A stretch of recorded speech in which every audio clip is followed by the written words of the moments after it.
He runs a podcast called Think Fast and Talk Smart. And I would highly recommend all of you to download that podcast from Apple or Android, wherever you listen to your podcast. And every week he puts a podcast out, and it is, I can assure you it will change your life. So with that, that's a little background about Matt. Mike and I were DCI classmates. Last year we were at Stanford together from day one. For whatever reason you call karma, Mike and I ended up together on the same ride to the Stanford. Since then, we have become amazingly good friends. We go out to a dinner at least once a week. He's also the CEO of Corporate Edge, who coaches communications to executive leaders. And so I asked Mike to come and talk because he can ask the questions from an executive perspective of what people need from an effective communication. So I think this will be an interesting conversation between the two of them, and I'm looking forward to hearing the two of you. So Mike, over to you. Thank you, Rahul. I appreciate that. I appreciate the kind words, and I'm very thankful to be doing this, mainly because it's with Rahul and Matt. And to echo Rahul's words, Rahul and I met last year. We were classmates in this fellowship program at Stanford. He's become a wonderful friend. I know all of you know how giving and humble he is. And on top of that, I've been so impressed at his commitment to global academic collaboration, and in particular, finding ways to help support the Institute of Technology there. It's so becoming, and I appreciate that, Rahul. And Rahul and I, you might recall, Rahul, we were in the same orientation together, and Matt came and was one of speakers during that week. And Matt, I'm not sure if you know this, but during that entire week, we had lots of faculty members, professors, and people talking about many different subjects. And who would have thought that the area of communications, the way that you taught it to us, was overwhelmingly the hit of our entire orientation week.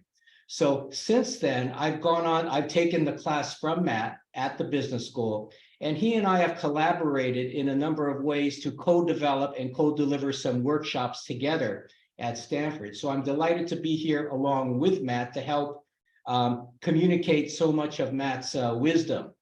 We thought what we would do here is, yes, I'll interview him, but it'll be in more of a fireside chat, collaborative type of mode.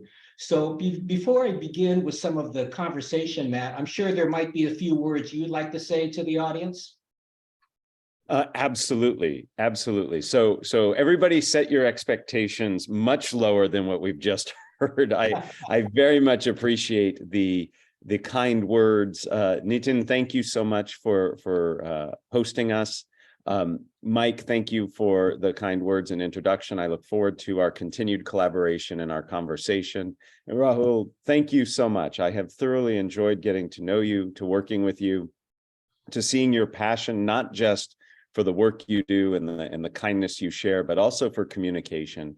And I look forward to many more collaborations moving forward as well. So today is all about helping all of you listening in to hone your communication skills. The fact that you are where you're at in terms of your education, the work that you do demonstrates that you already are qualified and capable of communicating, but I firmly believe we can all communicate better. And with that, Mike and I are just going to have a discussion that I hope will be beneficial. We'll then take some time to take your questions, and along the way, it sounds like a few of you get some prizes based on the quality of the questions you ask. So let's go ahead and get started. Mike, I'm happy to answer some questions. Sounds great. So my first observation, Matt, coming back from when I first enrolled in your communications class at the business school, I was surprised to find out how oversubscribed and popular that class is, not because the topic isn't important or you do it in such an intriguing way, but these graduate students in business have many different subjects, many different areas of importance. But in their mind, over the years, why do you think it is that at that graduate level, many of these students so technology focused, why is communication so important to them? Well, I think communication is important to everyone, and you're absolutely right about all of our listeners. Communication really is the way in which we accomplish our goals. You know, when people ask me, what's my definition of leadership, I essentially say, communication is operationalized leadership. It's how we lead. It's how we connect. In fact, the word communication means to make common. So it's all about helping transmit our ideas, our beliefs, our feelings, and attempting to motivate people towards our goals. So the ability to communicate is critical, not just in our professional lives, but in our personal lives. When global surveys are conducted and employers are asked, what are the top skills you look for in employees? Communication is always number one or number two. And when we ask people in terms of their personal lives, what makes for successful relationships, communication is number one. It is critical to hone, to develop, to practice communication skills. So hopefully I've made a good case for why we're all here together today and to justify what it is I do for a living. Communication is critical. It's funny, as I hear you say that, I think back to over the last several years, I have coached, or my company has coached many high-level executives in companies. And the area we coach in is in the area overall of leadership. It's not focused singularly on communications. And yet when I think about it, it's the things that have to do with communicating, whether it be in front of people or with groups, that seems to get many of the executives we work with the greatest level of anxiety beforehand. Why is it that most people get nervous in front of others? So what have you observed, Matt? So anxiety looms large in our communication. And those of us who study this, and I have studied it, extensively written about it and talk a lot about it, our anxiety, I believe, is innate to being human. It's part of the human condition. And those of us who study it believe that it has an evolutionary origin. When we look across cultures, most people in most cultures get nervous when speaking in front of others. We see that this anxiety starts for most people or becomes more acute in most people as they enter in their early teenage years. And these are signals that this is something that's ubiquitous to the human condition. It's not just something that some of us have. Now, clearly, we vary in our degree of anxiety. But we believe the result of this is really because we put ourselves at risk when we speak in front of others. If we make a mistake, if we embarrass ourselves, we find that we are in a position where we lose our social currency. We call it status. Now, when we say status today, people think about who has a big house, who has a nice car, who has all the followers on social media. But from an evolutionary point of view, status simply means your relative location in a social group. Those with higher status are higher up in the group, and those who are lower status are lower in the group. And the higher up you are in a group, the safer, more protected you are. You have access to resources like food and shelter and reproduction. And the lower your status, the less of that you have. So it can literally be life-threatening. And this is ingrained in us. So whenever we speak in front of others, we risk our status. If we make a mistake, if we embarrass ourselves, this leads to potential problems. Now, we no longer live in the way or society that we did thousands of years ago as our species was evolving, but it impacts who we are and how we function. So that's a long-winded answer, Mike, to your question, which is this is innate in us. Our bodies see it as a threat. And that's why the symptoms you experience when you get nervous, the shakiness, the sweating, the blushing, the rapid heart rate, are all the same symptoms you experience when you're in other kinds of threat, when your body feels at risk. Some of us, it's heights. Some of us, it has to do with spiders and snakes. But your body has one response to threat. And speaking in front of others invokes that response. Long-winded answer, but it's a biological basis, many of us think. You did make me feel a little better with that answer, Matt, because I think back early in my career, in my early management career, at that time, I recall reading a number of surveys about the things that give most anxiousness or stress people out the most.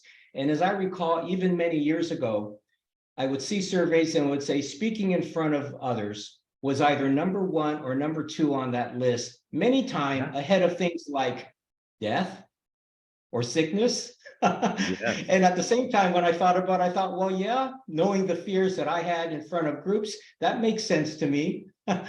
So absolutely. And many people listening in might be familiar with comedian Jerry Seinfeld, who has a very famous, funny joke about this. And it essentially is, people fear speaking in public more than death, which means at a funeral, people would rather be in the casket than giving the eulogy. And while that's a funny joke, it's also very representative of the truth. People would much rather, I often joke, people would rather be hanging off of a cliff covered in snakes and spiders, afraid of falling, than they would giving a speech. And we need to learn to manage this anxiety for sure. Yeah. I guess what I would add to that is when I think about even very successful company presidents or CEOs, I've seen them go about their day and they would handle board meetings flawlessly. They would do media interviews flawlessly. They would make the toughest decisions under pressure with a lot of calm and deliberation. And yet, when it comes time to speak in front of others, that's when they get the most nervous, considering all the other things they've already handled. So it's obviously a universal trait. How do you think people can overcome this type of speaking anxiety? Yeah, really, really good question. And I want to start by saying that I don't believe we can ever truly overcome our anxiety, nor do I think we want to. So something that might sound counterintuitive is that anxiety around communication actually is a helpful thing. It gives us energy, it helps us focus, it tells us what we're doing is important relative to other things. However, we need to learn to manage it so it doesn't manage us. So the goal is not overcoming, the goal is managing. So I'm going to speak a little bit longer than normal, and you've already seen I speak a lot, but I want to talk about the two ways that we can work to manage our anxiety around speaking. And I'd love for all of you listening in to think to yourself which of these techniques that I'm mentioning would be helpful to you. Now, before I get into this, let me simply say there are two approaches we have to take. One approach is to deal with the symptoms. Symptoms are what we physiologically experience, what our mind and body experience. And then the other thing we have to address are sources, things that initiate our anxiety and things that make it worse. So we have to take two sides of that. Now, I see that Sanyam has entered a question. I'm going to ask somebody on our team to capture that question because I'm going to ask everybody listening in to do something in the chat. So I want your questions in the chat, but before we do that, I would like to ask all of you to type into the chat, what happens for you physically? What goes on in your body or your mind when you get nervous? So I'll start. I turn red, I blush, and I perspire. I start to sweat. When I get nervous speaking in front of others, that's what happens to me. In the chat, can I ask all of you to type in some symptom that you experience, okay, when you get nervous?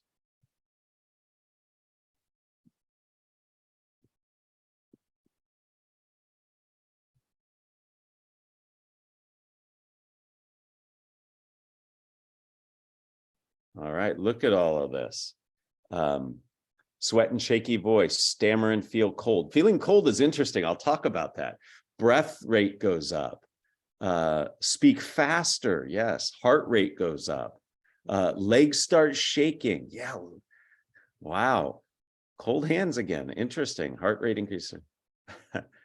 I slur my words. Okay. Difficult to maintain eye contact, says Surya. Sarthak says, I close my eyes. That's a really interesting one. My lips become dry. My words will stop. Shaky voice. Wow. I fumble over words. There are a lot of things going on here, and I really appreciate you taking the time to type these in to the chat. This is something that is very serious for many of us. Everything people have written in there is normal and natural. Now, we feel that our responses to anxiety are unique, like we're the only one who feels this nervous in these situations. And the reality is quite the opposite. Up to 85% of people report feeling anxious and nervous in high stakes situations. And I think the other 15% are lying. I think we could create a situation that would make them nervous too. Everything I'm seeing in there, from cold hands to rapid heart rate to sweating to shaking, these are normal and natural. This is your body's response to threat. It's that fight or flight syndrome that I talked about. So I want to spend a few minutes talking to you about things you can do to reduce the symptoms of anxiety. Notice I didn't say make you more confident. I simply said reduce the symptoms. Now, interestingly, when you manage the symptoms, you actually feel more confident. But let's start very simply. I'm going to give you 5 techniques you can do with your body to reduce the symptoms that we see listed there. First and foremost, most important, deep breathing, deep belly breaths. If you have ever done yoga breathing, you know exactly what I'm talking about. Deep inhalations that fill your lower abdomen. When you deep breathe like this, several of these symptoms we're talking about reduce. And when I say deep belly breath, what's most important, believe it or not, is not the inhalation, it is the exhalation. You want your exhale to be twice as long as your inhale. So we must take measured breaths in and even longer breaths out. So my rule of thumb, or shall I say the rule of lung, is you want your exhale to be twice as long as your inhale. And when you do this, it slows down your heart rate. It slows down your rapid breathing. It slows down your speaking rate. The rate with which we speak is tied to the rate that we breathe. So if you slow down your breath, you will slow down your speaking rate. So we have just taken care of 2 of the 5 symptoms that I want to cover today simply by deep breathing. Your heart rate slows down and your breath, your speaking rate slows down. Now, for some of you who get shaky, this is normal and natural. This is adrenaline running through your body. Adrenaline's sole purpose is to move you away from your threat towards safety. So imagine you're out in the wilderness and a wild animal is chasing you. That adrenaline rush you have, the goal is to get away from that wild animal, away from the threat towards safety. Now, speaking is a little different because you have this urge to move. Yet we know that people who move a lot when they speak look nervous. So we want to fulfill that obligation to move, that need to move, but we want to do it in a way that does not make us look like we're nervous. So how do we do that? When you start a presentation, if you're standing in person, step in towards your audience with a big open gesture. That moves you so that adrenaline goes away, you shake less, and it looks very open. When you are seated, lean in as you see me doing as I speak. So slight movement towards your audience in an open way looks confident and helps reduce the shaking. If you get a dry mouth, some of you said dry lips, dry mouth, your body is very smart. It knows that when you are under threat, that you are not going to eat a big meal. And that's what saliva is all about, is eating. So and it has impact on speaking, but your body knows, hey, if I'm being chased by some animal, I'm not going to sit down and eat a meal. So it shuts down your salivary glands, and that's what gives you the dry mouth, the dry lips. So what we need to do when we speak, because we need that saliva actually helps us speak more efficiently. It lubricates our mouth and our throat. We need to reinitiate it. So drinking some warm water, sucking on a lozenge, or chewing some gum before you speak can actually open up those salivary glands. So it can be very helpful to us. If you are like me and you blush, you turn red, and you perspire and sweat, excuse me, we can change that. That's your core body getting hotter. When you get nervous, as we said, your heart beats faster, your body tenses up, you're pumping more blood through tighter tubes. Your blood pressure goes up. The way that we can manage our blood pressure is to make ourselves cooler, cooling ourselves down.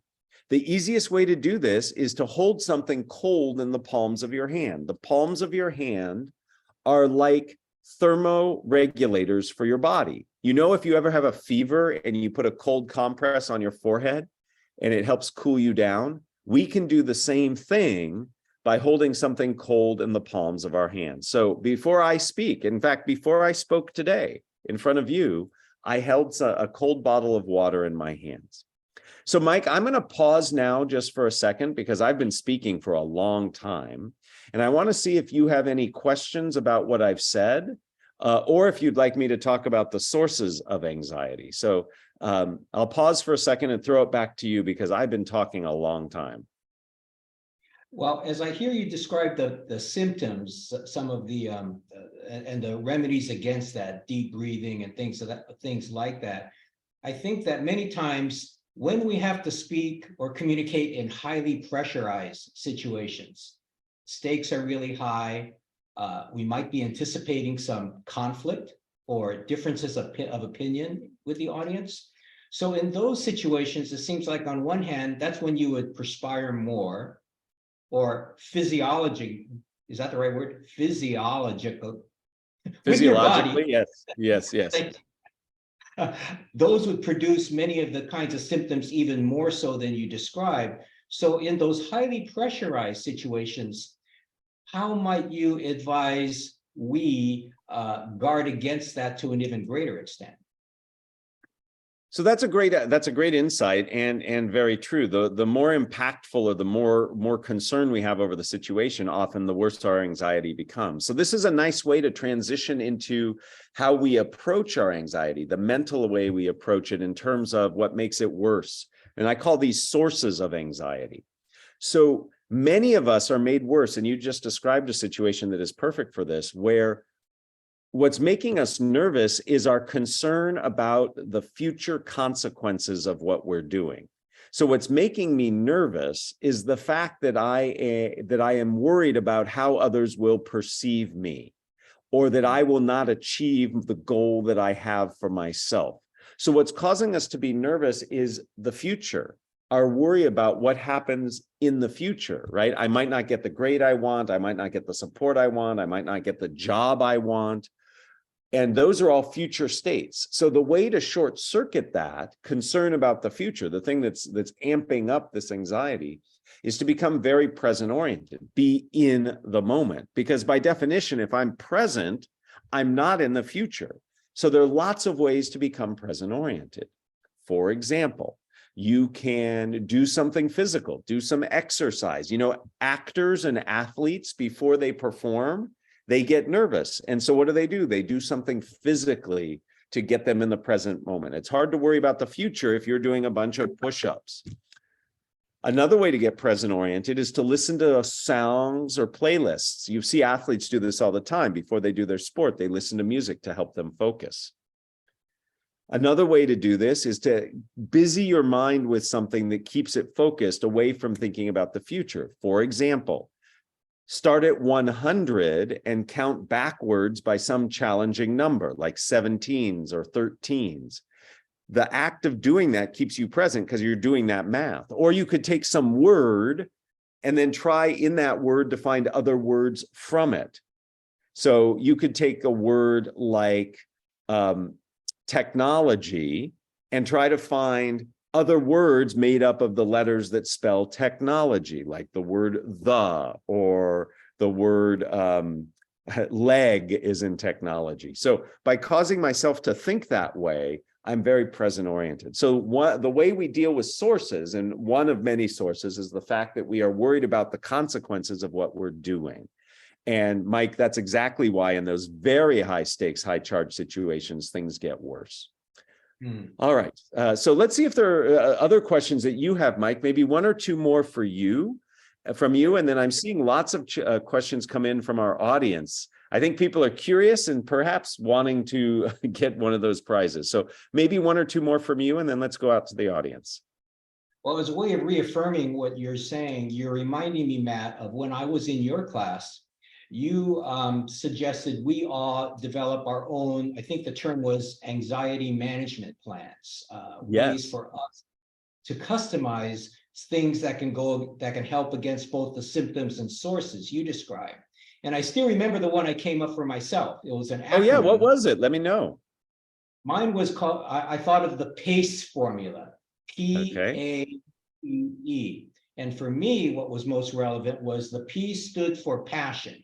And that when I was about to speak or about to get nervous in communicating, I reminded myself of why I was excited or passionate about either the subject or the group I was talking with. The A stood for act or action, which meant before any time I was communicating, I would do something physical for myself just to get my body moving. And I know you've alluded to that as well. So that helped shake the doldrums out of me or the nervousness out of me. The C was for connection, to connect with the audience. And I tried to think of ways, like with this group, I could so resonate with the other graduate students and the technology and business students I took your class with and understood their deep interest in the topic, allowing me to connect with the audience. And I think the E, P-A-C-E, the E was for exhale, to mention breathing. And so those 4 letters is the acronym I use for myself. And it's synergistic that the word PACE also reminds me to just take it easy and not let my mind get too ahead of itself. So it kind of goes to summarize much of what you just said. I'm wondering, what special advice might you have for maybe technology-focused speakers or people that deal a lot with those types of detail-oriented, content-driven work when it comes times for effective communications? That's a great question, Mike, because often those of us who are technologically minded, as many people on this call are, the biggest challenge we have and what can make us nervous, but beyond our being nervous, is we have very complex information we're trying to get across. It's technological, it's scientific, there's lots of information you need to know. And the challenge is, how do we make it accessible, that is available for others who do not have the same knowledge we have to better understand? You know, all of us suffer from an affliction. We suffer from the curse of knowledge. We know too much about the topics that we present or communicate on. And because of that, we often make assumptions or use terms or ideas that are too beyond the audience that we have. So the only cure for the curse of knowledge is that we have to actually reflect on our audience and understand what they know. So the first step, the first thing I recommend to anybody who's very technical or scientific is you must take time to really think about your audience and what they know. All of us listening right now have been in a situation, probably very recently and frequently, where somebody is talking to us at a level that is too beyond our knowledge level. And it's very uncomfortable. It's very awkward. So we have to think about our audience, and then we have to think about ways to translate. And I like that idea of translate the technical information to something they can understand. So for example, a great way to do this, I'll give you 2 ways. One is to dissect what you're talking about, break it down into parts. So I might not understand some very technical concept, but I might understand different components of that concept that you can build on top of each other. We call this scaffolding. So you dissect it into its core elements, and then you scaffold and build it up. So I might not understand the whole picture at first, but when you break it down into parts, I can understand it better. In fact, all of the students listening in today, I bet your best instructors that you have do exactly what I've described. They take the parts and build it to a place where you can understand the more complex information. The other thing that works really well is to use comparisons and analogies. So I might not understand what you're saying, but I might understand something similar to what you're saying. And by you using the analogy to help compare, it can make a big, big difference. And using analogies can lead to lots of creative, interesting ideas. So the answer to your question, Mike, is the biggest thing people who are very technological or scientific need to worry about is how they translate that information to people who know less than they do. Got it. Got it. So I think I'll ask one more question, Matt, before transitioning to a Q&A. I'm aware that we're all doing this on a Zoom call. And Yes. I think over the last couple of years, how we and as well as the rest of the world, are conducting so many more meetings and doing more communicating virtually rather than in person. I get nervous more virtually than I do in person because for me, it's still new. Like I have a hard time remembering to look at the camera wherever that happens to be situated, rather than looking at the face that seems to be talking to me on my monitor. So I'm wondering, in closing here for this group, we're doing this virtually. Are there any best practices that you've come to realize or suggestions you have when we are all in a manner of communicating virtually like we are? Thank you for that question. Yes, I am old enough, a couple of us on this call are old enough to remember the days prior to when we had this kind of technology available to us. And we used to say things like, it would be so great if I could just communicate and not be in the same room with people. I would feel so much better and so much more relaxed. Well, the reality is this, we got what we asked for. And in fact, it makes things even worse. People are much more nervous when they are virtual because we don't have that connection you're talking about. We can't read the room. We can't see people responding in the way that we want them to. So all of the techniques I've talked about around anxiety can help. So taking that deep breath, reminding yourself to be present oriented, breaking down complex topics for your audience, all of that can be very useful to helping your audience understand what you are saying. So these are things that I encourage everybody to think about and to work on, and realize that when you are virtual, there are things you can do to help you look more confident and therefore be treated more confidently. And you mentioned one of those, Mike, which is looking at the camera. When I look at the camera, it makes me look more engaged to my audience and more confident, so they will treat me that way. So we want to make sure that when we communicate, looking at the camera, focusing on our audience, being present oriented, and it can certainly help us to feel better and to make our audience feel better about us. So I'd invite all of you to think about doing that when you communicate. All right, I think you've asked me enough questions, Mike, and they've been great questions, but I'd love to hear from some of our students. So I think we've got some people who are going to help us. I see several questions coming in. Let's go ahead and take some of the questions, and then some of us will decide of these questions who should get prizes for asking. Right. So we have quite a few questions already, and I don't think we'll be able to take all of them in this seminar, but we'll pick some questions that are looking interesting. And so Rahul and I have been looking at these questions. I'll start and maybe read out one or two questions, and Rahul could also pitch in. So one question from Shivam Roy is, many of us after graduating will be joining the corporate world. And I think communication skills is a broad term. What communication skills in particular would you think will give us an edge in the corporate world? Which particular communication skills? Which particular skills? Yeah, excellent. Thank you. So I think partly what I just talked about is critical. In my life, I was an operator. I worked in high tech for about a decade before I came back to teaching. In my experience, and I'm sure Rahul, Nitin, and others, you've seen this too, Mike, I know for a fact you've seen this, that the person who might have the best idea or be the brightest isn't always the one who is seen that way. It's often the person who can communicate an idea better that gets the acknowledgement. So what that means is we have to do two things. One, we have to work on our communication skills.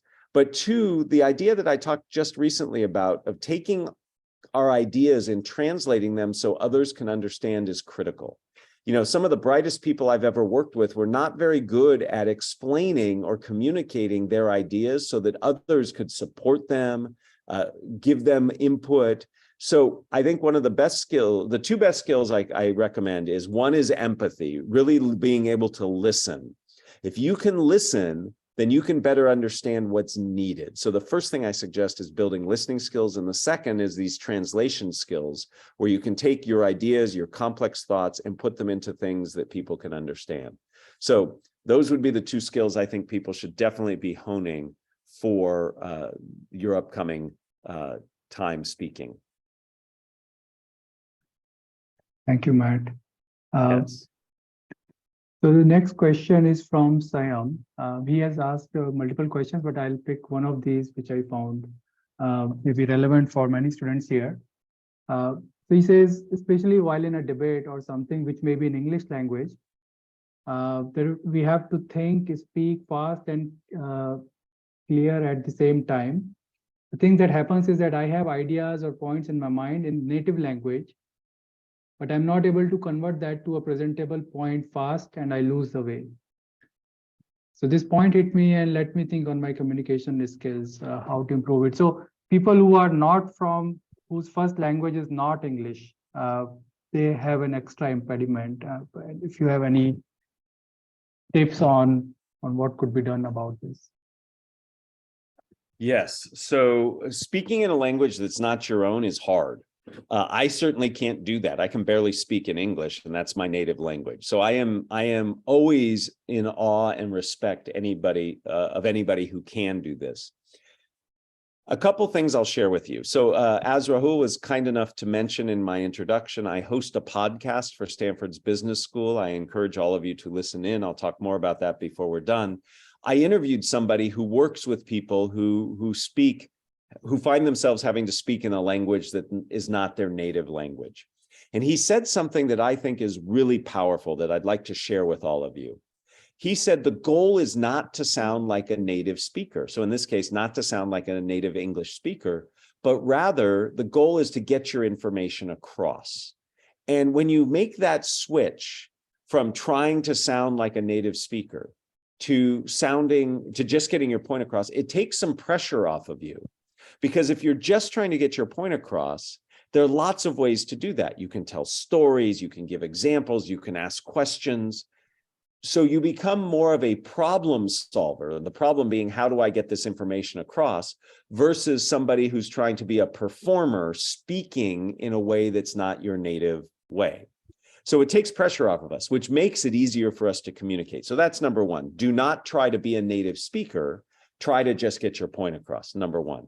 Number two, what I heard in that question is it's hard to formulate my thoughts, period, let alone in a different language.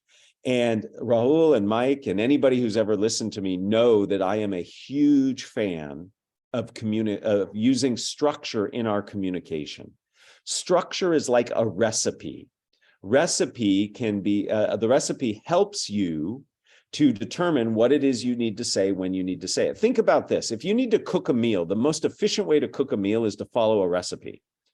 Because what the recipe does is tells you how you are going to prepare the meal. The only thing you have to focus on is getting the ingredients. The same is true in our communication. If I have a tool, a recipe for how I'm going to share my ideas, then all I need to do is put in the content. It's half of the burden of what I need to do. So Nitin, I'm going to spend a little bit longer on this answer because I want to teach everybody a structure that I love. I love a particular structure, and this structure is really three simple questions. What, so what, now what? So let me go through this. The what is the information that you're getting across. So imagine you're giving an update in class. A teacher calls on you and says, what do you think about this? So it could be a question you're answering, you're giving an update on a project, and they say, here, what's your update? So the what is simply your update or the answer to the question you've been asked. The so what is, why is it important and relevant to the person that you're speaking to? And this relevance is what invites the other person to pay attention. And then finally, the now what is what comes next. What can you do with this information? So by using what, so what, now what, you package up your information nicely. And it helps you think about your answer because you just have to answer these three questions. And this can really help you to address your needs in your communication situations. And in fact, I encourage all of you to do this. Now, Mike and Rahul will attest, when I teach, I often do what I take timeouts and have what I call meta moments, not meta Rahul's last name, but reflecting on what just happened. I just used what, so what, now what, to teach you what, so what, now what. I told you what it was, why it's important, and how we can use it. So this is a very useful tool. And in fact, in the chat where I'm seeing lots of good questions come in, I've put a link to an article that I've written on this topic. As an academic, it is my duty to give people things to read. All of us academics feel better when we give people things that we've written to read.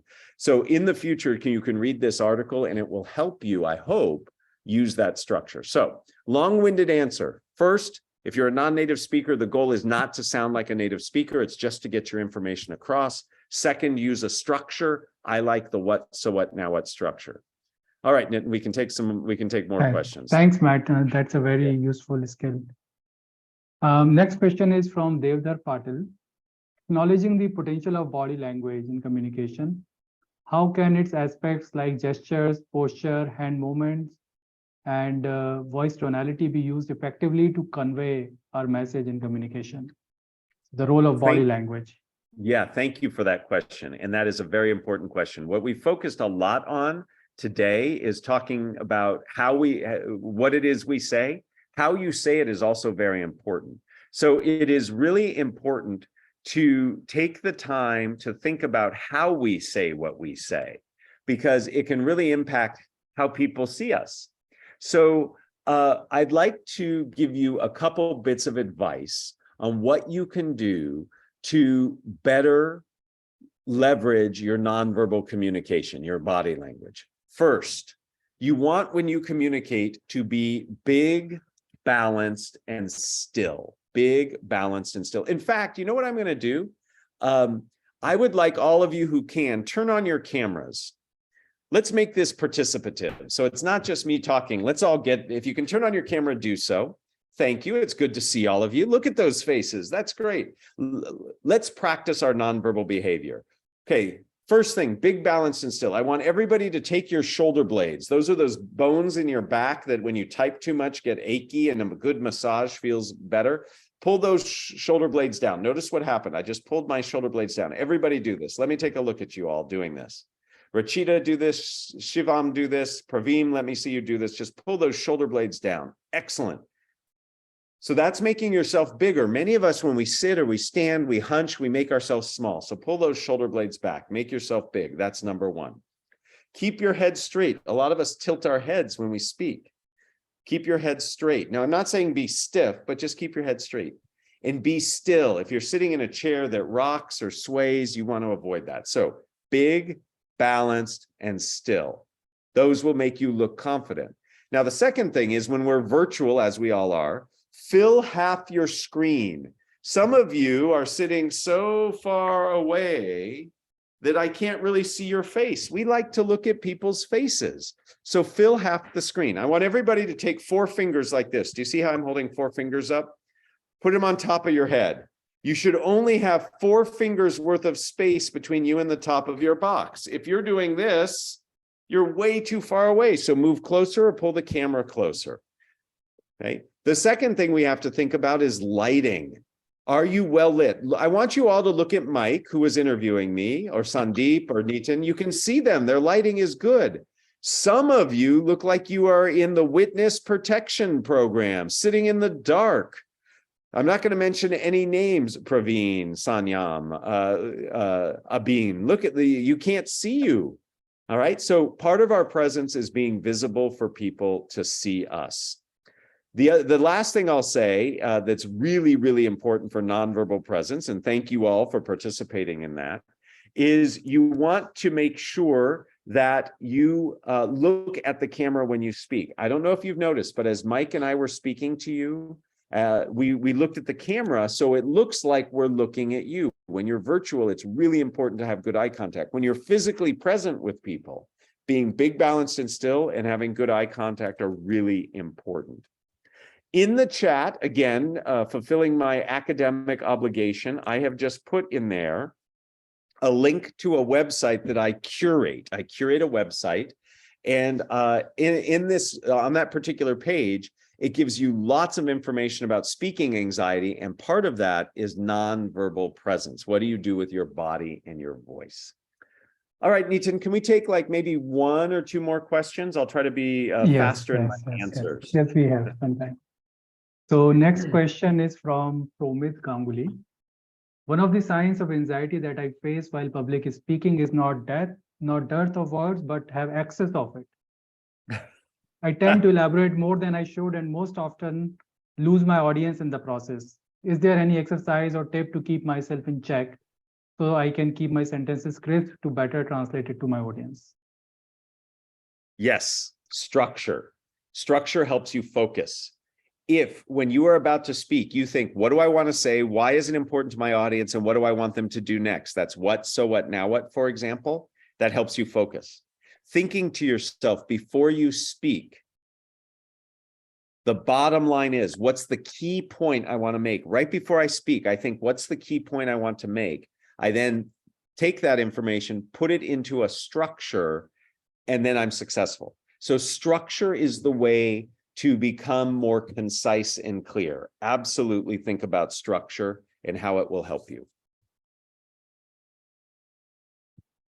Okay, next one I'll pick from Ashutosh Kumar. Sometimes we want to convey our point to seniors or high position people in our organization, but we can't do as we become conscious that is my point correct or what he will think about me, and nervousness hits me and would we appear as dumb. So how to overcome this kind of nervousness while talking? This question is a super important question. So let me take a moment on this one. Many of us feel that there is a right way to speak, a right way to communicate.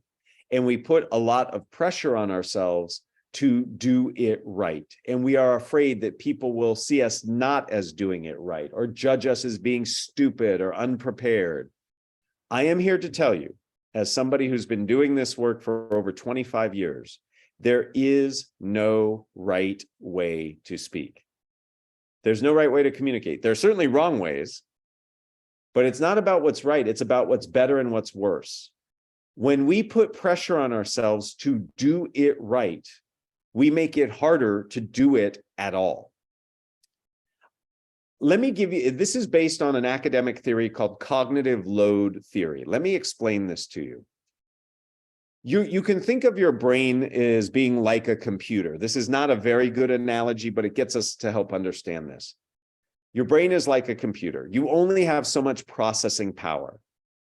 If while I am speaking, I am spending some of that processing power thinking about getting it right and trying to do it the right way, that means I'm dedicating part of my processing power to judging and evaluating everything I'm saying as I'm saying it or before I say it, which means I have only half or less of that processing power to actually say what I'm saying. So in other words, I'm reducing the cognitive energy that I can put into communication by worrying about what I'm saying and how I'm saying it. So if we can stop that worrying and harness that energy that we were using to evaluate and put it into what we're saying, it will help us be more effective. When I teach my MBA students, I have a saying, I tell them, and they have never, ever in their lives heard this from anybody. I tell them to strive for mediocrity. Imagine some of the best and brightest minds in the world being told to strive for mediocrity. But the second part of that saying is strive for mediocrity so you can achieve greatness. And here's the magic of that saying. When I just focus on getting it done, when I focus just on saying what I need to say, not worrying about am I doing it right or wrong or judging it, I actually free up those resources to do it really, really well. So this is a really important question. And the answer to the question is reframe how you're speaking. So it's not about doing it right. It's just about contributing valuable information. All of us, when we speak to senior leaders, have valuable information to share. Focus on that and not on doing it right, and you will do better. Very, very important point. I see that we're coming towards the end of our time. And so part of what the team sponsoring this, Rahul and others, have done, and I think it's very generous of them, is they have come up with some prizes that they would like to award to those of you who participated today. I have in mind a couple people that I think, based on their questions, should receive the award. But Nitin, I don't know if you had a plan for how to decide. Yes. Right. So Matt, we would like to first hear your Choices, your yeah. views on which questions you like, and then we will add to that. Great. All right. Well, I think all the questions were wonderful, and this is not a competition. So Rahul and I talked about this. I would like to have two of the prizes go to two of the question askers, or at least this is my suggestion. And then I have a question to ask people. And if people get the answer right, or whoever gets the answer right first, we'll give the third prize. Is that okay for me to share? Yeah, Excellent. absolutely. So the question that asked about nonverbal communication, I'm not sure exactly who asked that question. That was a very important question, and a question that Mike and I did not get to. So I really want to reward that person for asking us a question that's very important in communication. Okay. So Devdar Patil.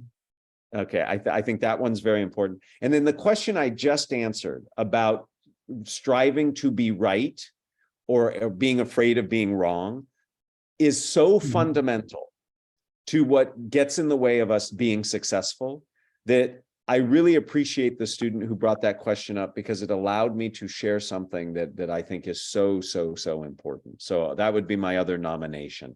Now, let me ask all of you students. You got to ask me questions. Mike got to ask me questions. Mike can't play in this game, even though I know he'd love some good headphones, but he knows the answer.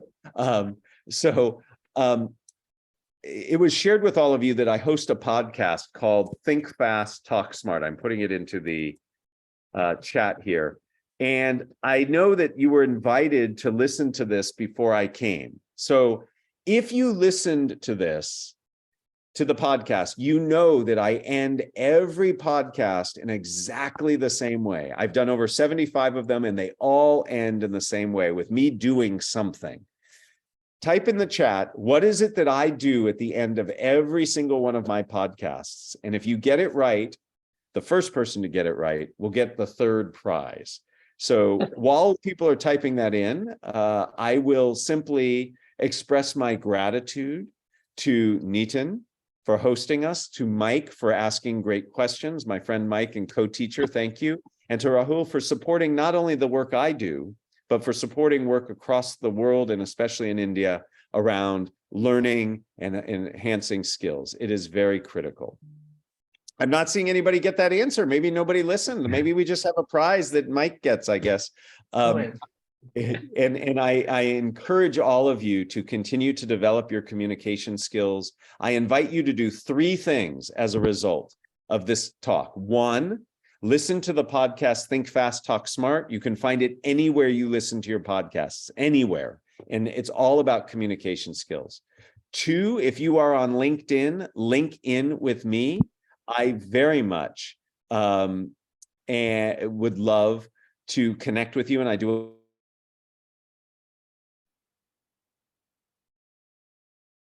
Did we lose Matt? No. It looks like, yeah, he is frozen. Oh, what happened? I'm still here. Yeah, Hello? you are there. Okay. Okay. Am I back? You back. are back. Yeah.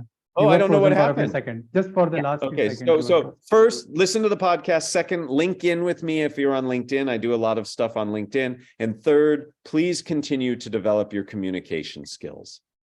Since nobody said, So there are a few responses now. yeah, but none of them are the right ones. Okay. Yeah. So Okay, there. I ask three questions of everybody I interview, the same three questions every single podcast. So I will give it to you all to give that third prize away. And the next time I come visit you, be able to answer those questions for me. So thank you so much. Matt, Thank you so much, Matt. Matt, tell them the three questions you ask everybody. Oh, okay. So at the end of my podcast, I ask the following questions. I say, if you, give advice in 5 to 7 words about the best advice you've ever heard for communication. So 5 to 7 word PowerPoint slide title for the best communication advice you've ever received. That's number one. I ask people, second, to share who they believe a great communicator is and why. And then the final question is, what are the first 3 ingredients to a successful communication recipe? And you can listen to some of the best and brightest minds in communication share those answers when you listen to the podcast. So thank you all for your time. Rahul, thank you for the invitation. Nitin, thank you for making this happen. Mike, thank you for asking great questions. I appreciate it. I hope you took value. Thank you, Thank you, Matt. Mike. Thank you, Mike. Thank you, Nitin. And thank you, everybody from IIT Kanpur for coming on the podcast.